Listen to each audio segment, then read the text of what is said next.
तो मैं ये प्रसंग रख रहा हूँ, बहुत पुराना प्रसंग है और उस समय मैं क्षुल्लक अवस्था में था। गुरुदेव का संग बहुत छोटा था, 3-4 क्षुल्लक होंगे, उसमें संभव है एक ऐलक भी होंगे, 1-2।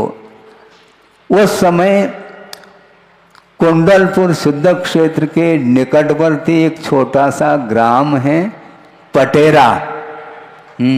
उसको आचार्य महाराज कहते हैं पटेरा नहीं, ये पिटारा है।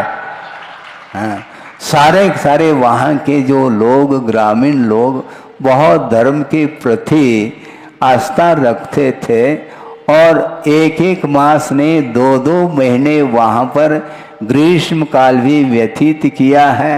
वहाँ के पास हटा ग्राम है, वहाँ पर भी ग्रीष्म काल या शीतकाल व्यतीत किया है। बार बार हटा, पटेरा, कुंडलपुर ऐसा लगता था जैसे सर्विस बस हो। वहीं पर बार बार घूम करके आचार्य महाराज उन ग्रामीण स्थानों में जा करके साधना की है और एकांत में बैठ करके चिंतन के माध्यम से उन्होंने साहित्य का सृजन किया है। आगम ग्रंथों का अनुवाद आदि 19 स्थानों में उन्होंने किए हैं। और वह प्रसंग आपके सामने रख दूं कि शाम का समय है और दिन अस्त होने को है, सामाय का समय है। उसी समय कुछ सज्जन आए, वहीं स्थानीय सज्जन, उसमें एक कवि भी थे और प्रसंग ऐसा जुड़ा कि महाराज आप मोक्ष मार्ग की चर्चा करते हैं, मोक्ष का स्वरूप क्या है इसको बताने के लिए आप प्रयासरत रहते हैं। क्या महाराज वर्तमान में इस पंचम काल में मुक्ति हो सकती है? क्या होती है? क्या बोलो? नहीं होते ना।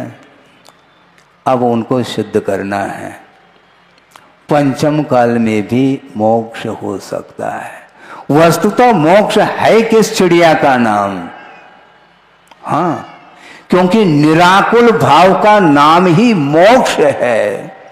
जो जितना निराकुलता का अनुभव करता है वह अपने आप में बहुत हल्का महसूस करता है और उतने अंश में वह मोक्ष का अनुभव करता है। क्योंकि वहाँ पर मोक्ष में और कुछ नहीं, आकुलता बिन कहिए, जहाँ पर आकुलता किसी बात की नहीं, जहाँ पर स्वभाव से उत्पन्न होने वाला जो सुख है वह निराकुल भाव में ही उत्पन्न होता है।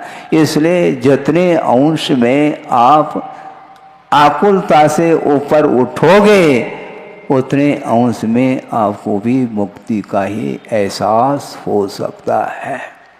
क्योंकि बंधन के माध्यम से ही संसार का निर्माण होता है और वह बंधन थोड़ा यदि ढीला हो जाए तो निश्चित रूप से वह मोक्ष को प्राप्त करा ही देता है।